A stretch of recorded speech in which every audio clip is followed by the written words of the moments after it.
Hello everyone, welcome to our latest webinar. Thanks for joining us. My name is Rob Newton. I'm the marketing manager here at Visual Impact, and today I'm delighted to be joined by Tom Crocker, European product specialist from Sony, who's going to be telling us all about wireless workflows. Hi Tom. Hello, thanks for having me. I'm overcoming a cold at the moment, so if I sneeze or something, apologies, but we should be okay. So, let's start off at the very beginning. It's a very good place to start. What is a wireless workflow? Fundamentally, what we're trying to do is make things far apart, make them closer together, make the resources that we have available wherever they might be, accessible wherever we might be, or wherever other elements of the production are. Now, let's put all of this in context first, because there are a number of things which have changed over the past 6 to 8 years, which have really made all of this stuff possible. Now, of course, Wi-Fi 3G and 4G.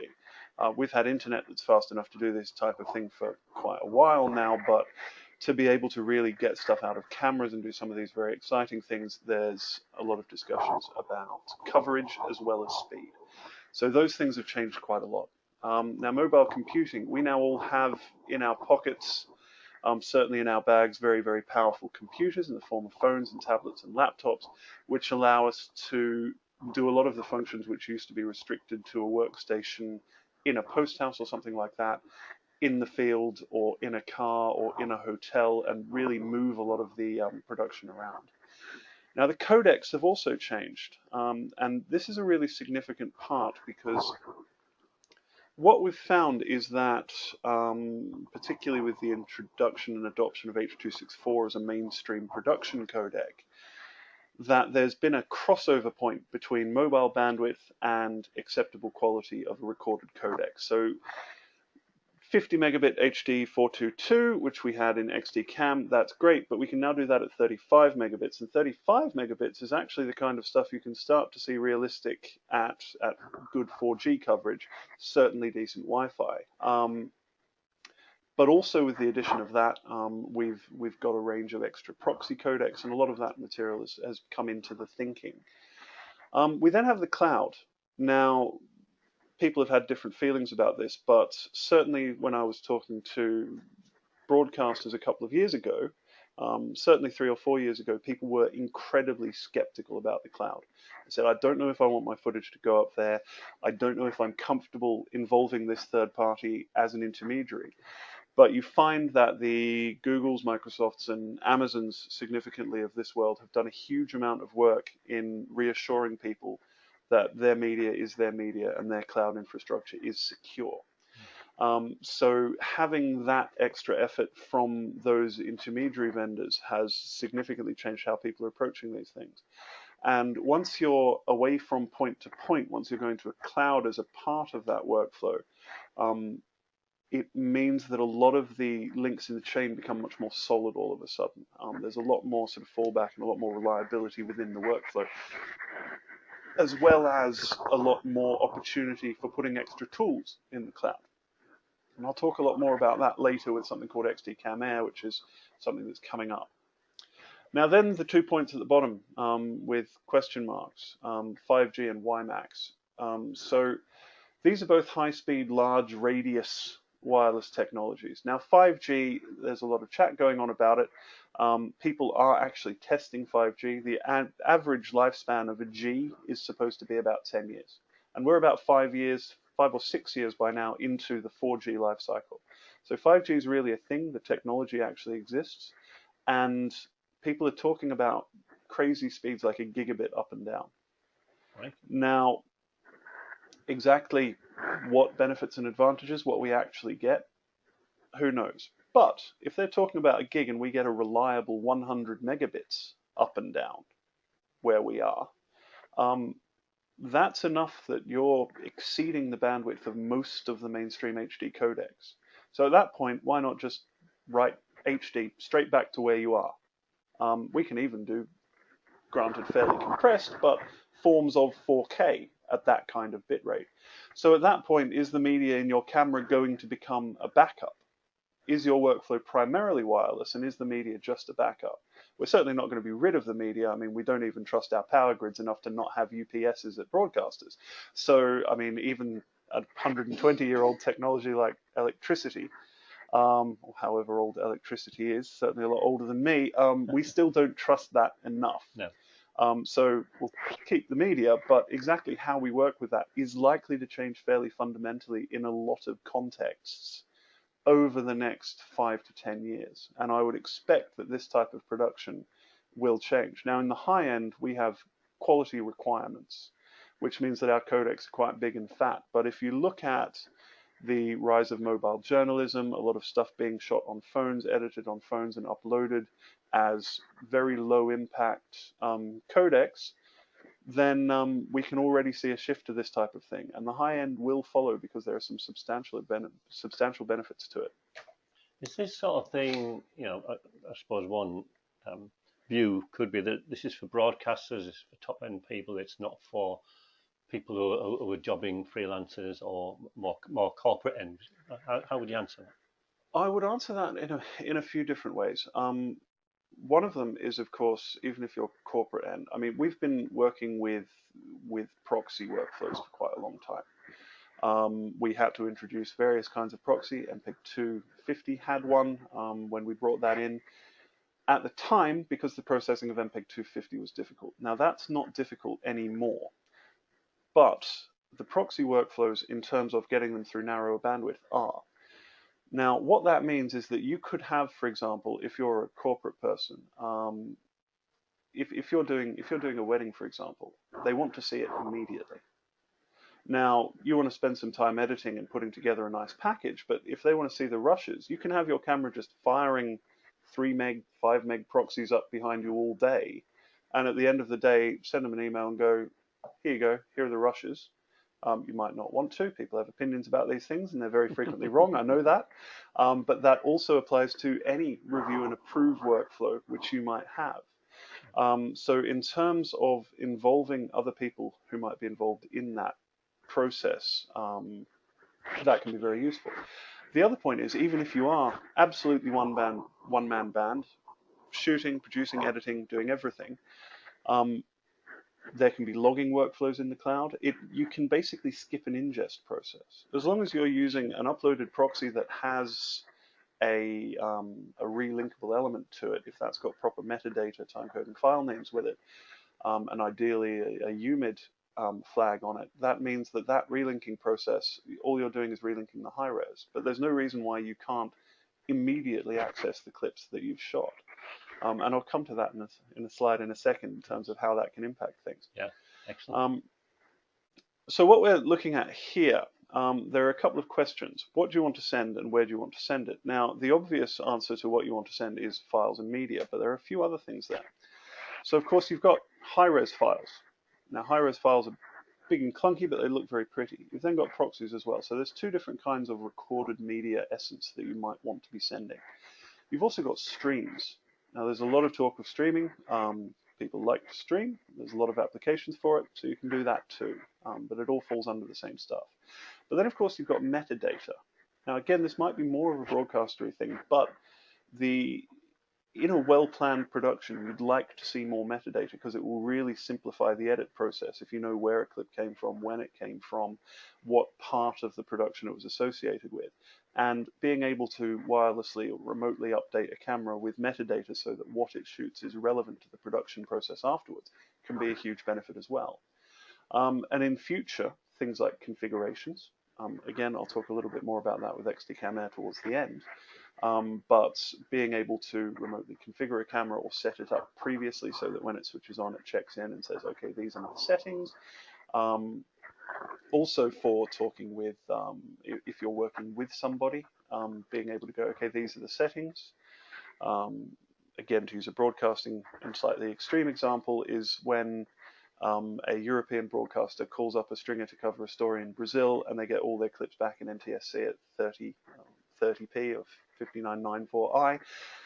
That's going to be annoying, but you could do that kind of stuff, as well as, for example, colors and using the same curves. There's a world of configuration issues. Everyone's tried to match cameras. Everyone knows they don't like doing it. So that kind of stuff can be mitigated by using this type of thinking as well. Remote control is another thing you can do. Being able to, for example, have a couple of fixed cameras if you're on your own, pop them on tripods, have another one you're walking around with, and then realize the action has moved and you might want to zoom in that camera over there on the right. You could then just log in with your phone and pull that zoom in, or change the focus, or whatever, re-white balance if they've changed all the lighting, without having to go over there and manually do it. So again, that's something to consider. Yeah. And finally, also communications, sort of IFB type systems back to a remote camera is something else that we're looking at. One thing I will say before I go too much further into this, I will say occasionally that there are things that are coming up. We haven't implemented everything that I'm going to say into every camera yet. There are a lot of ideas and a lot of things that we're planning to do. Some of it requires new cameras. Camera takes quite a while to develop, and sometimes these ideas need to have been there from the beginning. And that means that a lot of these ideas are newer than the cameras that we currently have. We've managed to retrofit quite a lot, and I'll talk about that in a second as well. But not necessarily everything. And a couple of the things like configurations and communications will take a little bit more work, and there's something that we're working towards rather than something that we necessarily have at the moment. That said, sometimes we have some workarounds and things, and people should by all means be in touch if there's specific problems they want to solve. But then we've got a few other options once we introduce wireless into these things. So in the second example, we can see that media transport is much, much slower, and we've moved proxy editing back. So the media transport in the second arrow there's the second row in the second arrow with the long media transport. That represents our high-res being driven back on cards from wherever it is. But the edits started much, much earlier. Someone else has been able to get those files, edit them together, and then the conform happens.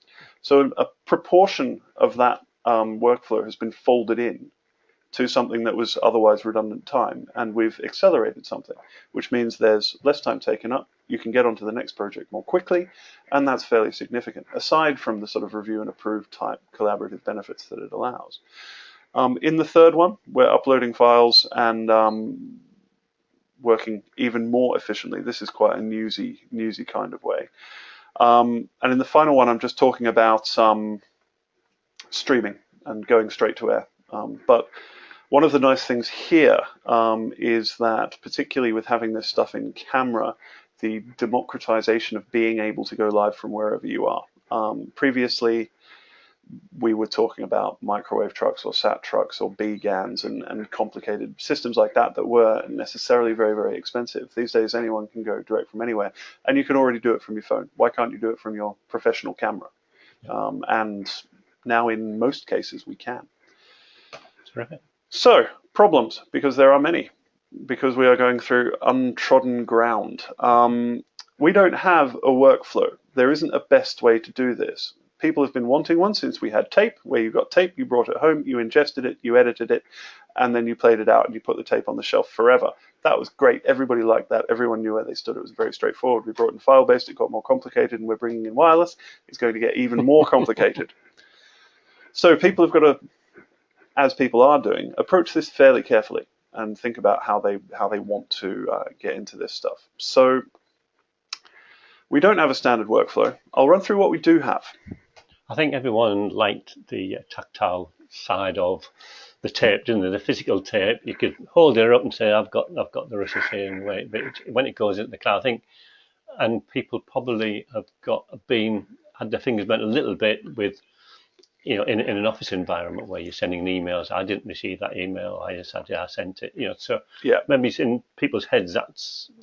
Yeah, but the emails always get there, and people who say that never sent the email. That's how that is, and everybody knows, but we all play along because we'll need it one day. That's right. That's very true. The significant bit that I would add to that, which I don't like, and I'm sure most of you won't like, is that the 25-year-olds of today don't feel that way. No. And they're much more confident working that way. A file is a thing for them, yep. In a way that it isn't for us. And I'm only just old enough to feel that way, but I was there. I had 5 1/4-inch floppy disks. I know it's fine. I've rung the cinema to make bookings. It's happened to me, but it never happened to my brother, who's 8 years younger, and he missed all of it and grew up with the internet, and that's always been there. And there's a very strong difference there. But what people are finding is that while you might not have the file, if a producer remotely has the file and says, I've got the file, it means that that process of you being responsible for it is much, much shorter. So even though you might be a bit uncomfortable with it, you'll generally get over it. And in any case, you've still got the media and the camera, so all is not lost. At worst, all that happens is your current workflow. And that's important to remember with this stuff. Wireless workflows exist in addition to. The first time you're trying them out, absolutely don't guarantee that everything's going to come in quicker. It's a under-promise, over-deliver type situation until you're really confident with them and you've found a workflow that works for you. That's certainly how my customers who've been adopting this stuff have worked so far. So we've got a range of wireless workflow-enabled cameras. Most of the cameras that we release these days will parallel record proxies. They will upload those proxies. They will stream in a couple of different flavors.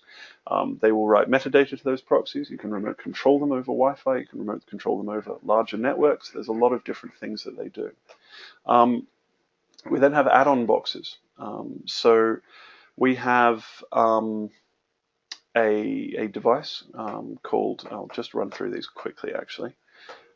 We have add-on boxes which allow you to add the functionality to the previous generation of the PMW sort of range of the ENG camera, certainly. So PMW 150, 200, 300, 400, 500, all of those can also be included into this stuff. So let me move through this. Now, I've just realized that there's a whole load of animations in these slides, which I meant to delete and didn't. So there's going to be a lot of flicking through quite quickly because I have made an error. So apologies for that. That's the box. It's called a CBK WA100. It has an SDI in and a power in and a USB in. And that basically adds a lot of this functionality. And it can add, depending on what you want to achieve, quite a lot to absolutely anything that can output an SDI signal. So all of the streaming, it'll write proxies, it can read the rec flag. If you're using an unsupported camera, by an unsupported camera, I mean anything from anyone that doesn't support the USB connection. Again, if you've got specific questions about this, please ask them. I'm more than happy to answer them. Then you'll run into a couple of things like you'll get matching proxies, but the file name won't match because it's not able to communicate with the camera to understand what the file name should be. It's still possible to relink them depending on your NLE and what your post workflow looks like, but it might require an extra bit of consideration. So moving on, I'll populate this list again. We've then got XAVC and the XAVC family of proxies. Now, the XAVC proxies are very, very nice. That box and the cameras that record proxies will generally do a range of different proxy flavors from between 0.5 megabit all the way up to 9. Now, the 9 megabit proxy can be interlaced, it can be progressive, and it's 1920 by 1080. Now, consider that the feed that you're watching at home in HD is probably only 4 or 5 megabits. That's actually quite nice. And for putting, particularly if you're publishing to internet, as people frequently are these days, that's actually going to serve you very well. And I have one of my bigger customers, I won't say who, decided to just broadcast the 9 meg proxy for a couple of weeks and see if anyone would notice, and nobody did. It's a good looking file at a very light weight. I wouldn't recommend advanced post-production on it, but certainly for an edit proxy, these things are going to do absolutely fine. But then all the way down to 0.5 megabit. So we've also got people filming from Syria and places like that who are sending files back, very, very light ones, because at least you've got a picture. And in that type of situation, of course, the important thing is to get a picture back. It doesn't really matter about the quality. Just want to be able to get an idea of what's going on. Now, we then have something called QoS, which I'll go back to. So QoS is a special stream. MPEG-2 TS, of course, is a very well-known streaming format. That's what most of the streaming boxes these days do. And we can do that. That's fine. That's built into basically every camera that we make now. QoS is an awful lot cleverer. MPEG-2 is an older codec. It served us very well for a very long time. Our implementation of the QoS stream, which stands for Quality of Service, is H.264 based, but we can add a whole load of extra tricks when it comes to streaming on unpredictable bandwidth like mobile networks. So it's been specifically designed for streaming over mobile networks. What we do with it is we have a server that receives it, and it unpacks the incoming data as video rather than as data. So if you do a normal TCP connection, it'll say, have I got all the packets? No, I'm going to ask for another one. I'm going to ask for another one until I've got them all, and then I'll present you with your data. That's great for loading a web page. It's terrible for video. So what we do is we say, okay, well, we're missing this little portion of the image. Can we find that from any adjacent frame? Can we make a best guess at what that should look like? We can also vary the bandwidth, there's forward error correction, there's a range of different special tricks that we do, which means that we can get some really, really nice quality. But the key thing here is nice quality at a very low bandwidth that's very good at adapting to fluctuating bandwidth, which particularly if you're trying to stream from a big event where there's an awful lot of people, you're going to find that people are using their phones and the bandwidth is going up and down, and it's very, very good at adapting for that. Now, there we go. We've then got a platform called C, which is a really useful tool, and you can try it. That you go to sonymcs.com, Sony Media Cloud Services, it stands for. You can get a 5 gig trial account for free and play around with it. And it's a really useful cloud platform just for uploading clips to, reviewing, approving, logging, that type of stuff.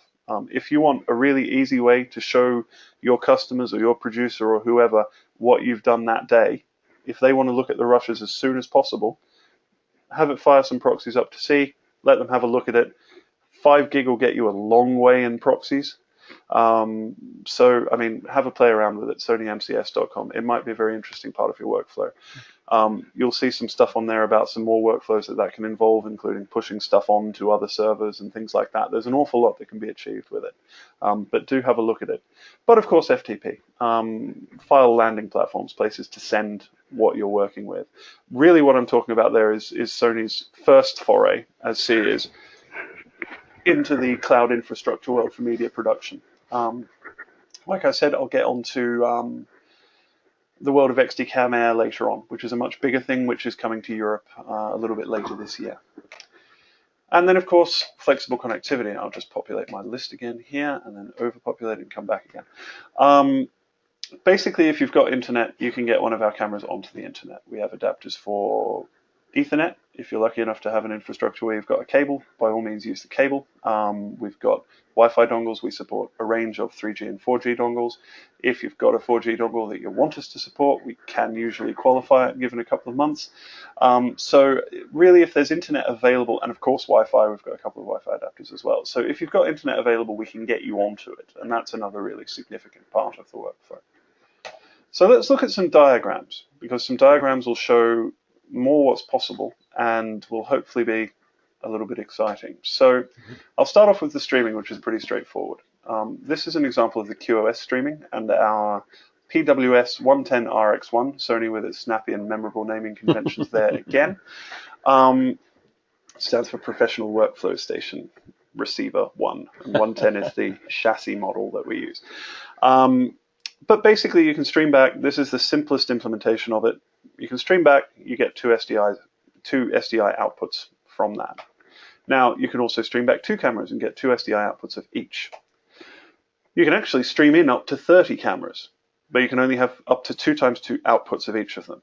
If you want to, though, you can bank 2 servers, stream in up to 60 cameras, no, up to 30 cameras, sorry, but then you can have 4 times 2 outputs of each. But you can still see updating frames when they're connected. You just choose your output and then off you go. Here's an example with C. So this one's very straightforward. We'll start with our camera. Our camera will upload to C. Someone is looking at C and providing some feedback. Now that could be, you didn't get this shot. We need more of this.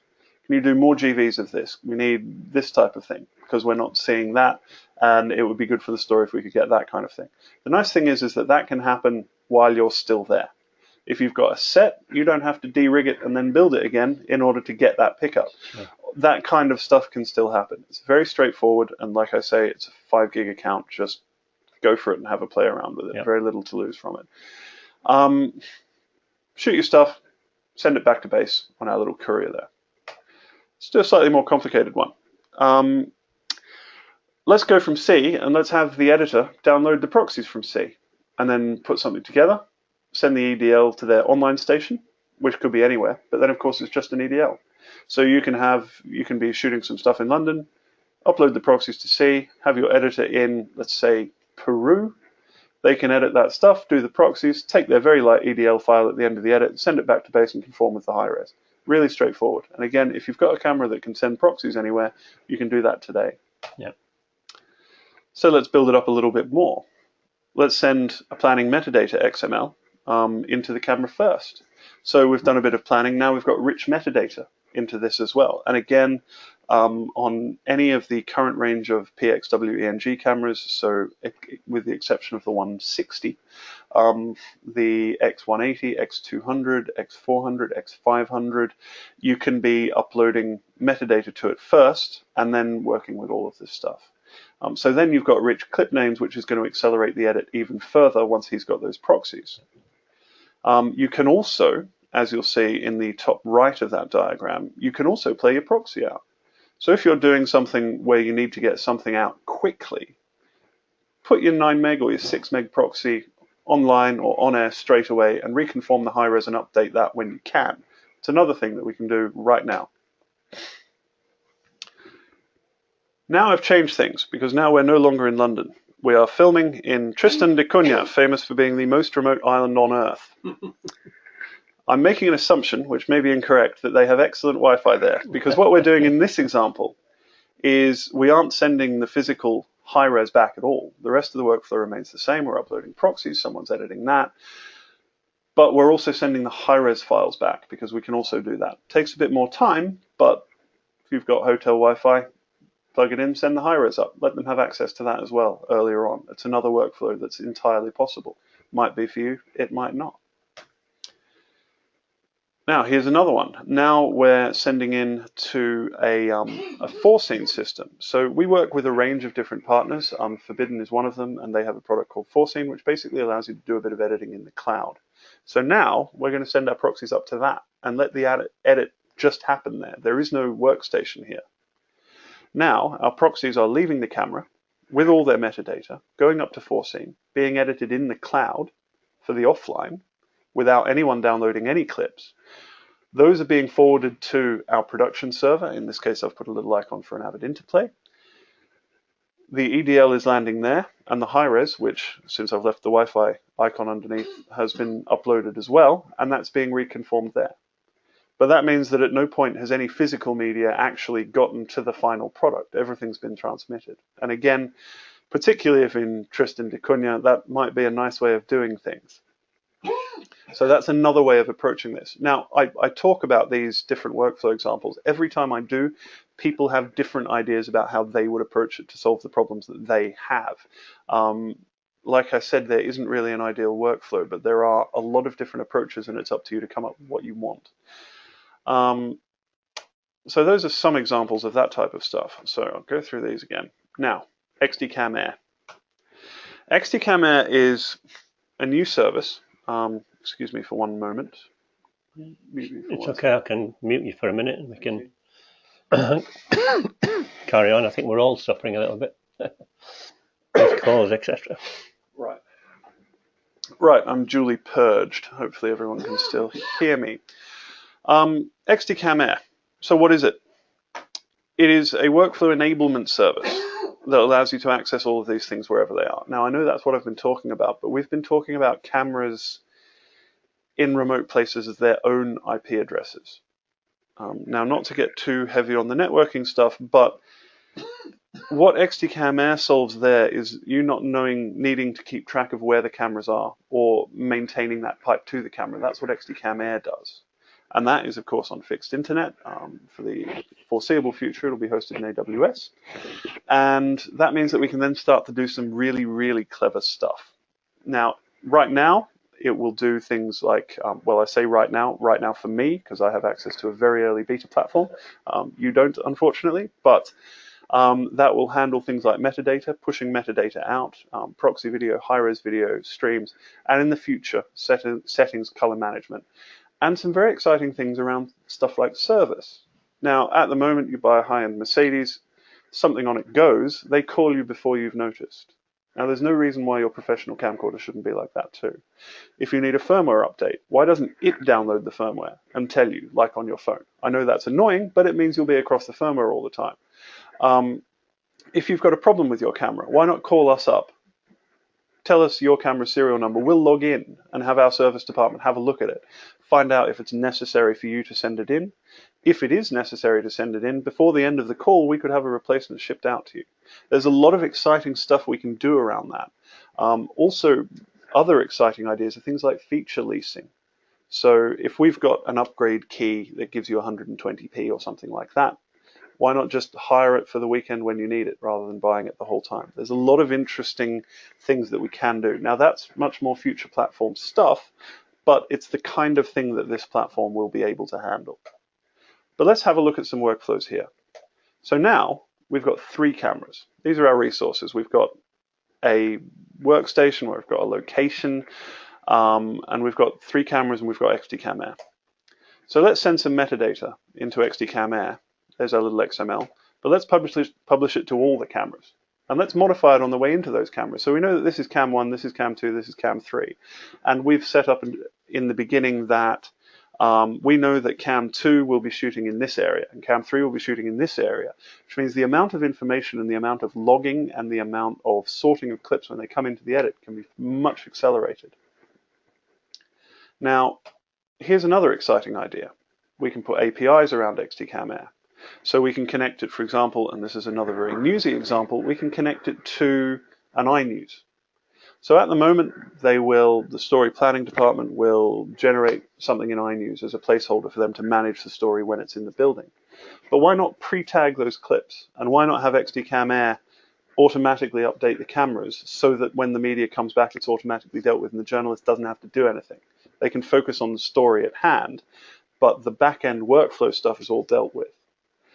So that's another very exciting thing that we can do. And I've used iNews in that example. That could be anything. But any kind of story planning platform could be tied into this, generating metadata in the right way and publishing it again. Let's look at some files. So now the XDCam Air bit in the middle, I'm referring to the CMS, the Content Management Service element of it. Let's take the computer away for a bit. And let's upload some proxies to the CMS. So this is a little bit like what we're doing in C already. Now let's look at this and let's use the CMS to edit it, and we'll output an EDL.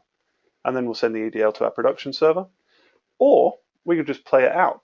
We could play it out on Facebook if we want to, because we're already in the cloud, so let's just have a connection and a bridge straight between that, and I've used that as the example because it's the obvious one, but there are dozens of different web platforms and there will doubtless be more of them. Yeah.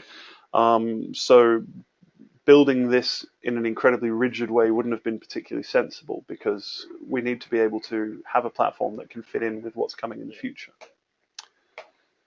High-res. So I've talked a little bit about sending high-res files straight back, but that isn't necessarily what we want to do. We could send them straight up to the CMS and deal with it that way, but let's send the proxies up. And from the CMS, and here's another nice trick, and we've actually demonstrated this working at IBC and NAB this year, we can have a window in Premiere, which is an editor that you're used to using, and with its plugin architecture in the panels, we can have a window that shows you exactly what's on the CMS. So you can then work with it in the Premiere environment as though it was local, even though it isn't. So you upload it up there and work with that. But then now let's do something really clever. Let's make an EDL in Premiere and send it back through the API to the content management service. And then let's send that EDL back out to the cameras with an instruction saying, if you've got any of these sections of these files that I've used in this EDL, please send them with some handles to Premiere at this location.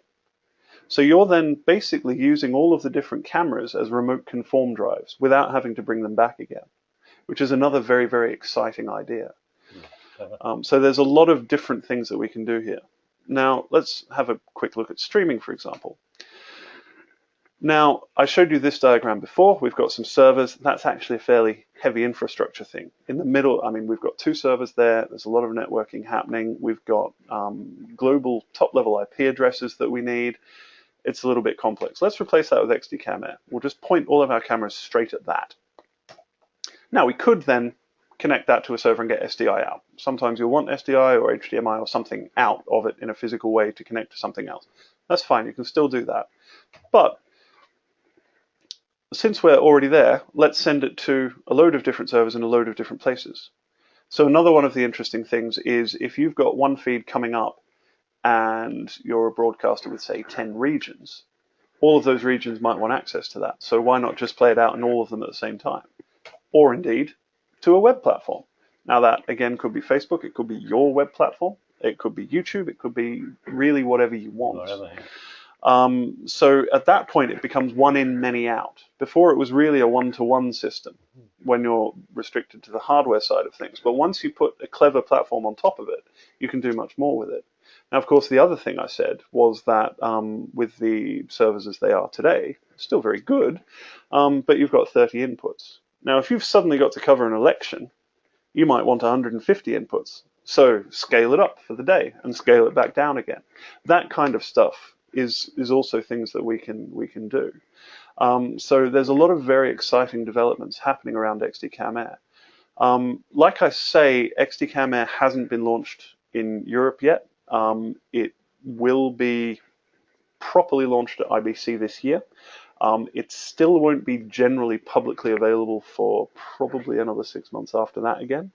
But there are a lot of very exciting things coming in that direction. It's something we really need to take time and build properly before we release. We've also got a new product coming, which we've shown at NAB and IBC these last years, called XDCam Pocket, which allows you to stream one of our very robust QoS streams out of your phone. So you just install that app on your phone, it talks to XDCam Air and streams up there. And again, that could be loads and loads of things, but for getting something on air in an emergency and very rapidly, particularly where you might not have a resource, again, for news planning, this is quite huge, because it means you can just flush this out to all of the staff at your network. And if they're anywhere where anything is happening, they can then go on air. I was talking to the technical director of one he was on a train that derailed. And if they'd had that, they would have had live footage from inside a carriage. Fortunately, everyone was okay. But yeah, there's a lot of interesting applications for this stuff. And also just for really low-cost event production. If you want a couple more angles on something, this is a really nice way to go about it. Sure. So that was, and now that I've been talking for 3/4 of an hour non-stop, apart from a brief repellent break to blow my nose, brings me pretty much to the end. If you go to pro.sony.eu and search for wireless, or the rather longer address up there, in fact, I think if you just look for Sony wireless workflow in Google, it'll come up. But there's case studies, there's a lot more of the stuff that I've been talking about, as well as links to XDCam Air and some more information about that. Training.sony.europe.com, which I tend to plug at these things because that has a lot of excellent resources if you're keen on learning more about particularly the underlying technology and how you would configure. There's a lot of information on there. So that was basically what I was going to say, which has been almost exactly 45 minutes, which I'm quite proud of. Fabulous. I certainly think, from what you've gone through, it opens my eyes anyway to more than just, and I suppose I was one of the many people who thought, it's for broadcasters, I don't have to look at it, but it does open it up to a lot more, whether it be corporate or whether it be as you said, live events or things that are happening that people need, and the flexibility as well. Well, and it opens for, live event production used to be incredibly expensive. It really doesn't have to be anymore. No. So if you're just broadcasting to web, it's not an expensive thing to do anymore. So that means that people who might want to start doing that kind of thing can start doing that thing and generating revenue where otherwise they might not be able to. Yeah. So there's a lot of different ways of looking at this type of thing, and it really does open a lot of doors for a lot of people. Right, I have a question from Jeremy, who has a PXWX500. Yeah, and decided up to see. However, didn't find the manual very clear to me. Do you have an idiot's guide available to you? I don't know. I assume there is one. If you send me an email at tom.crocker@sony.com, I will be happy to help you out with that. Probably not today or tomorrow; they're very busy. But I'm in the office next week, so I will do that. Good question. But you don't win a prize for stumping Tom, so no. I mean, I could do it if you had the camera in front of me. Yeah, so sure. no, my pride is intact, I think. Can you? I will expect an email or two. Can you IP vision mix? This is something we've been working on, and we have a functioning platform for it. We will be showing it at IBC, which is then I've fallen a bit.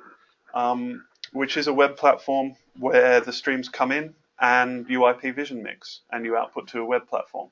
So the short answer is yes. It's not finished yet, but we will be demonstrating it on 3 different places on the standard IBC.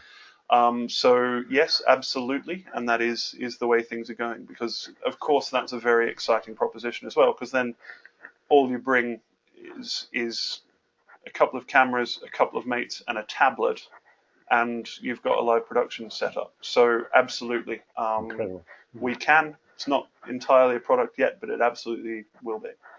So yeah. Okay, that's brilliant. So I had a few questions. If anyone else has got anything before we wrap it up, then I think that's about it.